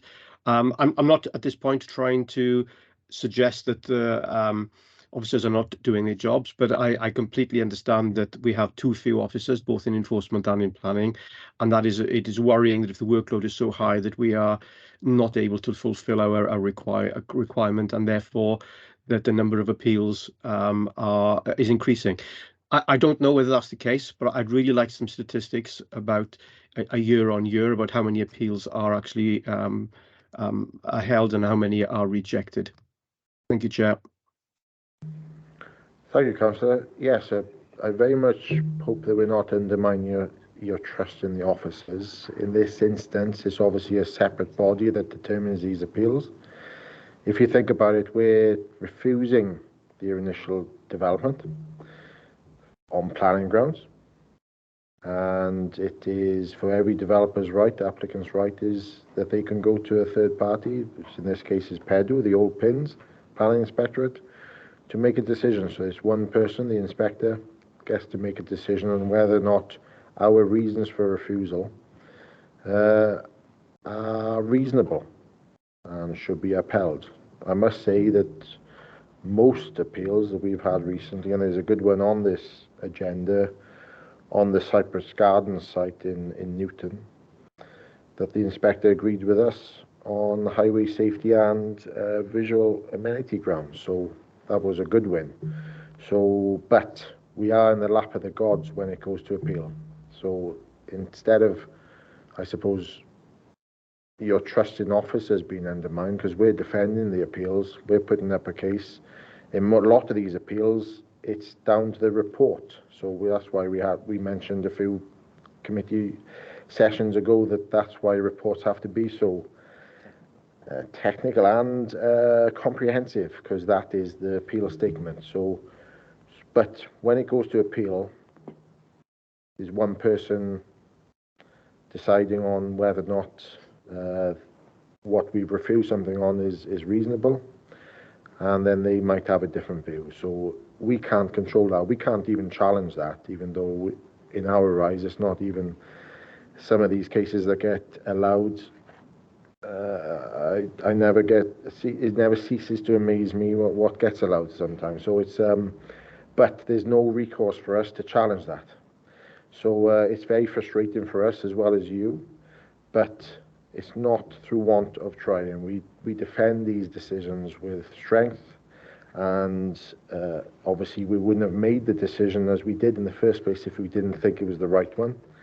But we can come up with some stats. It is actually been raised quite recently why have the numbers of appeals increased in terms of what has been allowed in a certain section of the year, and we worked it out that effectively that there were more appeals allowed in that period because more appeals were being considered, because for the previous 6 months no appeals across Wales were being determined because they were struggling with the crossover from the transfer from the Planning Inspectorate to the Planning Environment Decisions Wales body. So their systems weren't geared up, so there were no decisions being. So obviously when you've got decisions being made and some are being allowed, i.e. going against the authority, then that looks bad when you've got a period of time that there were no decisions whatsoever being made. So it is lies, damn lies and statistics, but we can come back with some details of perhaps comparisons over the years, but it is very fluid, and we can probably make a case for everyone that has been allowed why we still think that they shouldn't have been allowed. There's one on the agenda, a small extension on a property in Pencoed, new property. It didn't have, when it came in before us to determine, the back garden was like the north face of the Eiger. Since then, he's carried out works to the garden, he's retained it, so there's a bit more flat ground. So we refused the extension to the side of the property in the first instance. Mainly, well, it wasn't in keeping with the property design terms, but also it was using up the only flat piece of garden that the guy had. So we refused on that grounds. By the time he's retained the garden at the back and appealed the decision, the inspector goes out and sees a different view to what we saw when we determined the application. that is fair enough. The inspector took the view that the large extension was fine because he had enough garden at the back. So it's snapshots in time, but we are in the lap of the gods with the inspector, and hopefully in a few months' time, the head of PEDU will come and have a session with yourselves as the DC committee and open it up to other members as well, just to explain their involvement in the process, and hopefully that'll be a good help you understand where they're coming from as well. Thank you, Councillor. Thank you, Chair. Are you happy with that, Simon? Yeah, thank you, Chair. So thank you, Rodri. I do think you guys do a very, very difficult job, and the reports that you do are always excellent. And but anybody who knows me, I'm a numbers guy. I'd like to understand the facts. So if you can provide something which are statistics, it may well be that we don't have an issue. But at the moment, I can't see whether we have an issue or not. And so I'd like to suggest that we add to maybe once a quarter or once every other meeting, just to have some numbers of a rolling total, and also for us to consider whether we should speak to Alex Rawlins, who's doing the KPIs for BCBC at the moment, about whether this, as one of our very visible external measures, it could actually be included in the corporate plan and as a KPI. So if we could put some consideration into that, I'd be very grateful, Chair. Thank you. Thank you, Simon, for that observation. Solicitor wants to come in now. Yeah, sorry, just to add a little bit to what Rodri said, for members, just information, when it comes to an appeal and we lose, so the appeal is allowed, we can't, as Rodri says, challenge that because we disagree. There is, just for members to be aware, there is a possibility of challenging it if we can show the inspector has gone wrong in law. So, and that effectively is an application, but it's not to PEDU. It is, in fact, to the courts. And it means that you've got to be very confident, because normally you will not get such things overturned. But that, just for members to be aware, that is a challenge to the inspector having gone wrong legally in any particular way, which is defined. And but the result of that, if a council were to be successful in such a challenge, a legal challenge, it doesn't mean that you get the decision your way. It means that the inspectorate, or PEDU now, have to redetermine the decision again. So in that sense, it's a knocking on the head of one decision which has been made legally, but it has no implications for whether you actually win an appeal or lose an appeal. But I just wanted to give members that extra bit of information, Chair. Thank you. Councillor Griffiths, I take it that's a legacy hand. Councillor Harrison, please.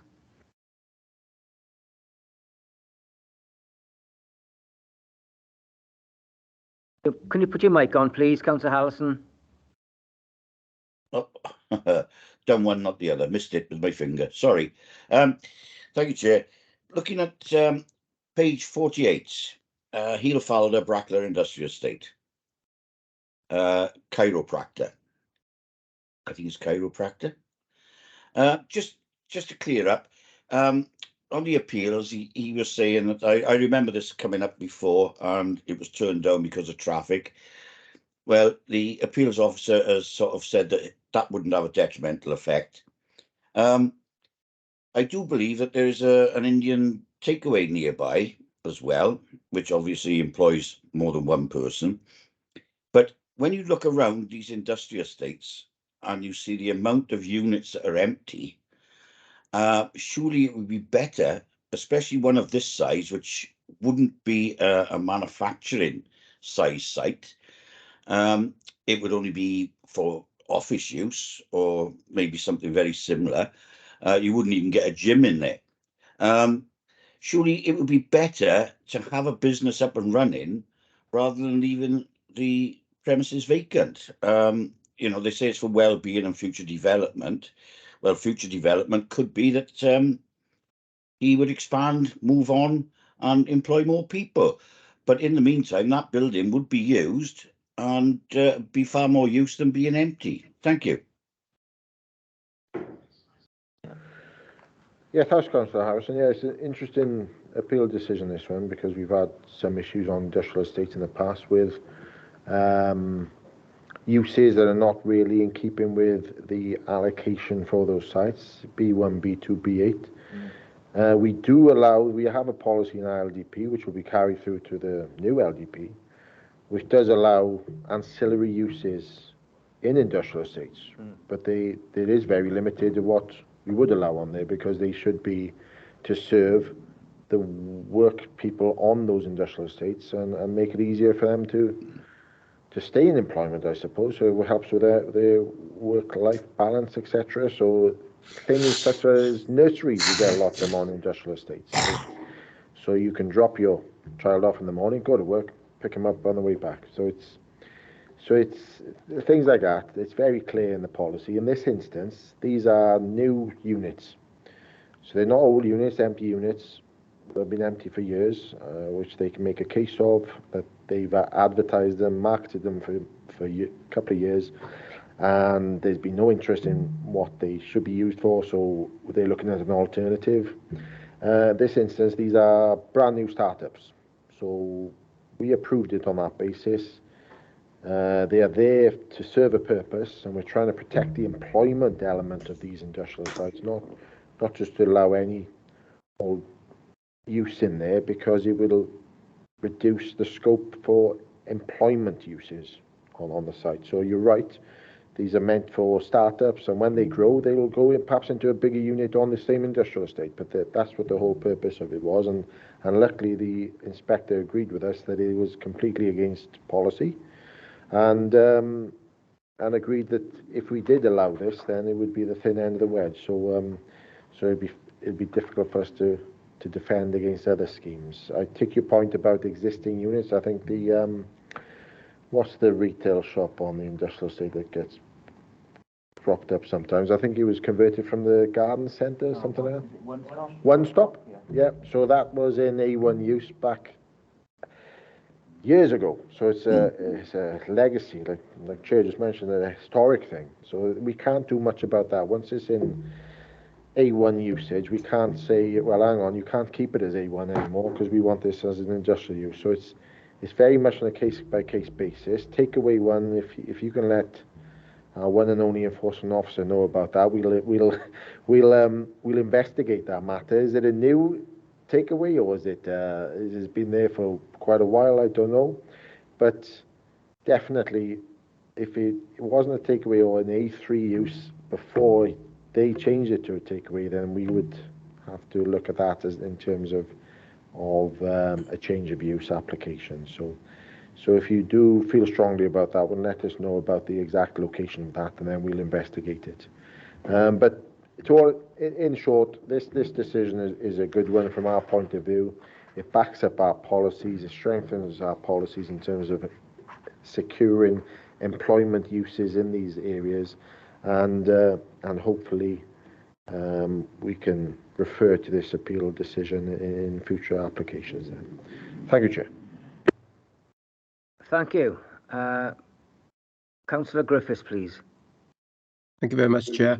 Just picking up on Councillor Harrison's point there. I drove past that, and the Kerry Corner has appeared in the last couple of months. It certainly appeared since we approved, or since we actually declined the chiropractor. So this is a very new. I've just had a quick look at their opening hours, and it's 5 till 10:30 in the nights and on weekends. So it seems to me that something that is open for 5 till 10:30 p.m. to provide Kerry is difficult to argue that's ancillary to an industrial estate. I guess my question is, is this a change of use for that property? Because this is in the same block as that we declined for the chiropractors, as far as I can tell. And have they actually applied for planning permission to use it for this purpose? Just wait a second, Councillor Griffiths, while we just check. I think I'll bring it up on the aerial. Kerry Corner, that didn't the cafe used to be something corner on this site? Caitlin's Cafe. There's Caitlin's Cafe, which is just a little bit further down. Yes. That's it. So if it's on the same site as that obviously was a cafe A3 use before, and I think we did retain units, a smaller unit, albeit. It's a different building. So just to clarify, sorry, apologies, Chair, for jumping in. It's a different. This is a part of the new block, which is the same new block as the chiropractor. Oh yeah, that's it. Yeah, that's it. So it would have, if it's in the B1 or B2 units, then it would have needed consent. So we will review that. But if it's in the old Caitlin's Cafe end, we did retain an element of A3 on there as part of that application. What I can do for members, I'll probably stick it up on the Teams chat. Perhaps I'll show you the layout of the approved unit in that corner. And then if you identify that one of them is the curry corner, that shouldn't be an A3 use, then we will investigate that and take necessary action, because that would have needed planning permission. But if it's in the Caitlin's Cafe element, that would be okay, because it's still an A3 use. Thank you, Chair. Thank you, Rodri. Okay, thank you, Simon. Councillor Williams, please. Martin Williams. Thank you. I'm mindful this is about appeal, so I don't want to get into the details of things. But that development there, that new development, the old Caitlin's Cafe development, is a really interesting one, because on the one hand, it is on the face of it, we've got A3 consent there for a food outlet. The chiropractors was declined because it was considered not to be incidental to employment. How can one be but not the other? But there we go. But it seems to me we also have this contradiction between our 15-minute city, 15-minute town policy, which is in our LDP, and this restriction of what can and cannot be within that industrial area, which is only just in the industrial area, to be fair. I mean, it's just sort of on the boundary line. So are we at risk, or are we confident that our aspirations for 15-minute towns is aligned with our LDP and planning uses or land uses therein? Or do we need to review that? Because I can see I can see people citing the 15-minute town policy as a reason to undermine, other planning policies. Yeah, thank you, Councillor. Yeah, interesting point. I think with this instance, obviously, in industrial estates, what we're looking for is to provide ancillary services to users of that industrial estate, so not necessarily the surrounding residential elements to that. This developer, as I will show on the Teams chat probably later on this afternoon, has got the permission for different uses and different units on this site. So he's always been aware of what has been approved on this site. Obviously, human nature, he gets requests from, like in this instance, it says health clinic, but it was actually specifically a chiropractic clinic. He gets requests from people, I've seen you've done a new unit or developed a new unit, can I occupy it? Trouble is that needs planning permission, and it's very clear in the policy what can be considered to be an ancillary use within an industrial estate. So in this instance, and the inspectors backed this up, chiropractic clinic is not ancillary to the users of the industrial estate. They will draw people in from elsewhere, and that's not the point. It's meant to serve the users of the industrial estate. So it's very itemized. There's no ambiguity in the policy really of what can be deemed to be ancillary, and we've upheld it against that policy. That will be, like I said earlier, will be transferred onto the new LDP, and that is with very proper grounds, because we're trying to retain as many of these units as possible to be used for employment uses. With the best will in the world, a chiropractor probably employ perhaps 2 staff, but then you'd still end up getting lots of visits in and out for appointments. So it wouldn't be a gain from an employment point of view, from our point of view, and from the policy's point of view. So that's where we're at with that. Luckily, and interestingly, the inspectors agreed with us and dismissed the appeal on that basis. Because if, like I said earlier, the thin end of the wedge, if this was allowed on a new unit that was designated for B1 or B2 use and then not even opened up as that, as an office, go straight to a non-ancillary use in the estate, then the floodgates would open. We'd lose everything on the industrial estate, and before long, there'd be no employment uses on the estate. They'll all be, I don't know, leisure, hospitality, A1, retail or whatever. So we would lose control over that, and that's not what the LDP is seeking to achieve. Thank you. Thank you. Thank you for that. Councillor Easterbrook, please. Yeah, thank you, Chair. If we look at the other industrial estates that we have within stone's throw from Bridgend, i.e. Bryn Melyn, and the industrial estate down in Bridgend, are we saying that if a business was to go to Business Wales and they would recommend and give support and help to a new business, would they think about these industrial estates if it was retail, or would they suggest the town centre? Because there are retail businesses actually in both of those industrial estates. There are also actually healthcare on the industrial estate as well. So I'm a little confused listening to this debate, that is it only manufacturing, which we would class as being ancillary, or is retail allowed on an industrial estate? Thank you, Chair. Yeah, from national policy point of view, retail uses should be concentrated in town centres. So that is the overriding national policy. Town centres first is the saying. We understand that in some cases, like the historical garden centre, now a one-stop shop, we couldn't do anything about that because the garden centre, which you see up and down any industrial estate, is technically an A1 retail element, and then that could change to a one-stop shop without the need for planning permission. So we couldn't have any control over that. What we're talking about here is ancillary uses to the overriding employment and industrial uses on these estates. So we're not expecting anyone to come in, see an empty warehouse and go, right, I want to do something else with that, to open up a shop or whatever in there.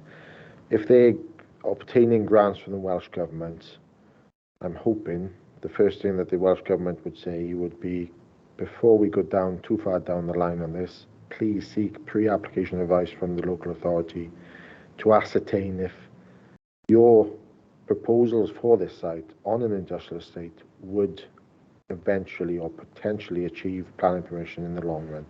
And if they don't do that, then they could be wasting the Welsh Government's time, a lot of it, and they'd be wasting their own time. So what we try and project onto these interested parties is engage with us as early as possible, so they can achieve that comfort before they spend too much time, money and effort into investigating these sites. So it is slowly coming around to people that that's the way to deal with it. But we still understand that people are impetuous and get excited. We've had a couple, we had one, you mentioned Bryn Melyn industrial estate, and a nursery opened up without this seeking pre-application advice. Unfortunately, it was in a flood zone, and it is characterised as a vulnerable use. So they've had to, since moving in, and since before gaining planning and permission for that use on that site, as a change of use, they're going to have to provide measures now to secure the safety of the inhabitants or the occupiers of that use in the event of a flood. So that's an example, but basically that could have been sorted out, and they wouldn't have moved in probably if they'd known up front what the issues were. Thank you, Councillor. You want to come back, Councillor Eastwood? Yeah, I do. It's not just about retail. It is about other things that are in industrial estates. I know because I delivered a Royal British Legion collection box to One-to-One, which is a sports therapy. That to me sounds a similar type of business as the one that we are discussing today. I don't know the ins and outs of it, but I don't think it is always just manufacturing as it used to be that we would expect to see in an industrial estate. So thank you, Chair.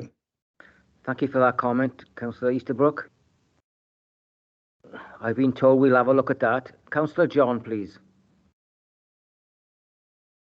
Thank you, Chair. I know this is about appeals, and I think this could potentially end up going to appeal. Just want to take Rodri back to an email I sent him on the 2nd of March this year regarding a Howdens trade site opening on Bremennin Industrial Estate. The response came back, there's nobody knew anything about it. And now they're saying that residents have been given the opportunity to turn up on the 17th of April when they're opening. I haven't seen a planning application for anything. I don't think there's a traffic assessment being carried out. I just wonder if Rodri could come back to me on that one, please. Certainly, Councillor John. Yes, Councillor, I'll try and dig out what we advised at the time. March, okay, let's have a look here. March the 2nd, Rodri. Okie dokie. I think in this instance, if I remember rightly, Howdens effectively industrial in their what they do. I suppose what they do produce kitchens. Yes, they do. Mass produce them and take them off. But I think the issue you had was potentially if there was a retail element in that industrial unit. So let me see what we advised. I think I checked whether or not they'd undertaken any pre-application inquiries on our site, which came up with a blank. So effectively, I think I forwarded that on to enforcement to review under your name, Councillor, and then we can probably ascertain then if there's any implications from a planning point of view, whether or not it needs planning permission or it's okay in terms of the previous use on that site. We'll do the same with One-to-One sports therapy, Councillor Easterbrook, so we'll have a look at that. That might have been there for years.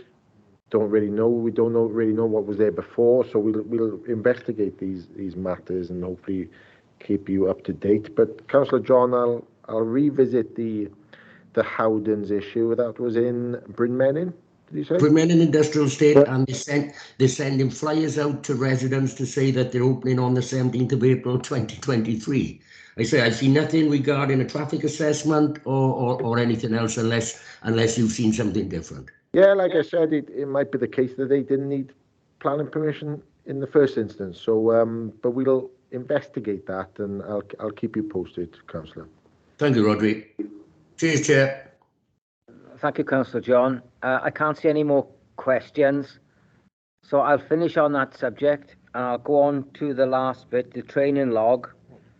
As you can see, Welsh Water, Conservation Area, Enforcement, PEDO, Public Rights of Way, Ironic, Tree Policy, and Wellbeing and Future Generations Act, Commissioner. The next one then will be Welsh Water on the 3rd of May. I hope we can all attend that. And as we go across, looking at the bottom of the training log, it says, members are reminded that the Planning Code of Practice at paragraph 3.4 advises you that you should attend a minimum of 75% of all training arranged. So can you just take that into consideration, members, please, Thank you. I haven't had... Oh, Councillor Hughes. No, just a quick comment, Chair. It's good to see after our discussion earlier that conservation areas and tree policy is on the list, so I really welcome that. Thank you for that, Councillor Hughes. Number 11, any urgent items? I've not received any, so I will now formally close. Can I just mention that? Oh, yeah, sorry, Rodri wants to come in. Yes, I'm sure members have seen the invite. We are hoping to, well, we've arranged a special planning committee to discuss a one agenda item scheme for Bridgend College on the 20th of April. I think it's suitably large enough development for us to allocate it as a special committee.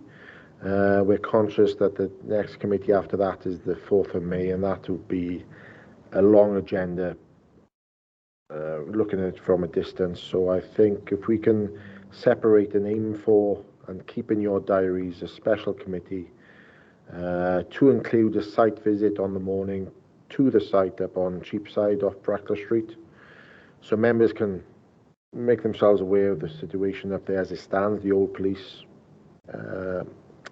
station up there opposite and the multi-storey car park, Brackler 1. So you can perhaps try and envisage what is going to replace those buildings with, and then we can come back 11 o'clock to discuss and have a meeting just on that application then, and that's what we're aiming towards. Still a bit of work left to do in the background on matters relating to the application, but we're aiming for that. So hopefully if you can make that, that'd be brilliant. Thank you, Chair. Thank you for that update, Rodri. I'm sure all members will put that into their diaries. As I said, I have no urgent items, so I will formally close the meeting.